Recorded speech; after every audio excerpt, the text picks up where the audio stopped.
ઉનાના સૈયદ રાજપરામાં થયેલ ઘરફોડ ચોરીનો ભેદ ઉકેલતી એલસીબી બ્રાન્ચ રોકડ 4 લાખ તેમજ સોના ચાંદીના દાગીના સહિત કુલ કિંમત રૂપિયા 6 લાખથી વધુનો મુદ્દામાલ રિકવર કરી સૈયદ રાજપરાની મહિલા તેમજ ખાપટ ગામના યુવાનને ઝડપી લીધો હતો। કોઈ અજાણ્યા ઈસમોએ સૈયદ રાજપરા ગામે આવેલા એક બંધ મકાનમાં પ્રવેશ કરી રૂમમાં રાખેલ દાગીના નકુચા તોડી રોકડ રૂપિયા 4 લાખ તથા સોના ચાંદીના દાગીનાની ચોરી કરે છે। બાબતે નવા બંદર મરીન પોલીસ સ્ટેશનમાં ગુનો નોંધાયો છે।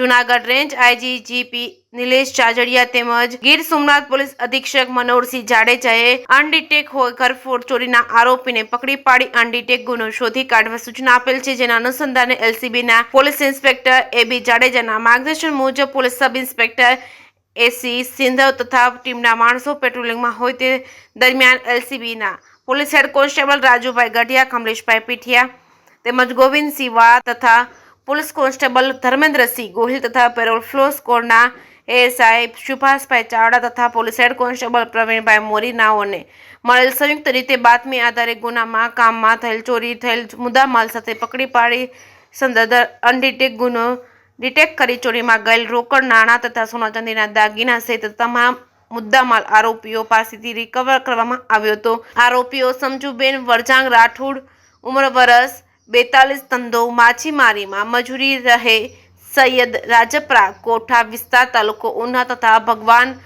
ભીખા કામળિયા ઉંમર વર્ષ 50 ધંધો ખેતી રહે ખાપટ ગરબી ચોક તાલુકો ઉનાની પાસેથી કબજે કરેલ મુદ્દામાલ રોકડ રકમ તેમજ સોના ચાંદીના દાગીના તેમજ મોબાઈલ ફોન નંગ 2 કિંમત રૂપિયા 1500 સહિત કુલ રૂપિયા 6,16,000નો મુદ્દામાલ કબજે કરેલ છે।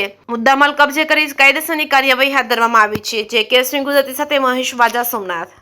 નવા બંદર પોલીસ સ્ટેશન વિસ્તારમાં આવેલ સૈયદ રાજપરા ગામમાં એક ઘરફોડ ચોરીનો બનાવ બનેલો, જેમાં ઘરમાં અંદર પ્રવેશી અને ઘરના અંદર રાખેલ એક પેટીમાં સોનાના દાગીના અને રોકડ રૂપિયા 4 લાખ ટોટલ મળીને 6 લાખ રૂપિયા જેટલો મુદ્દામાલની ચોરી થયેલી।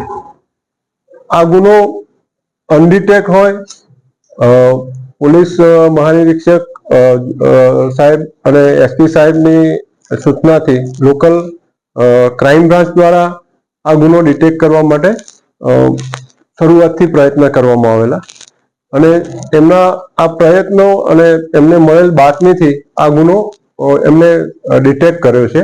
જેમાં ગુનો કરનાર એક બહેન છે, એ જે ફરિયાદી છે એના પડોશમાં જ રહે છે અને એના જે પોતે ધર્મના ભાઈ બનાવેલા એક ભાઈ જે એના પિયરના ગામના છે, એ 2 આરોપીઓને એરેસ્ટ કરવામાં આવે છે અને ચોરીમાં ગયેલ તમામ મુદ્દામાલ રોકડ નાણાં 4 લાખ તથા સોના ચાંદીના દાગીના રિકવર કરવામાં એલસીબીને સફળતા મળી છે।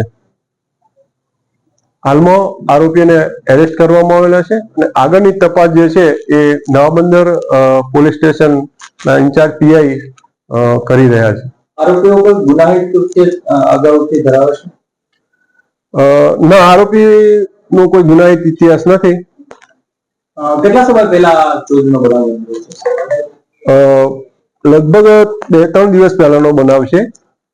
બનાવનો ધ્યાનમાં આવ્યા પછી પોલીસ દ્વારા ખાનગી રીતે તપાસ કરવામાં આવેલી છે। ફરિયાદી ગઈકાલે પોલીસ સ્ટેશન આવીને ગુનો રજીસ્ટર કરાવેલો છે।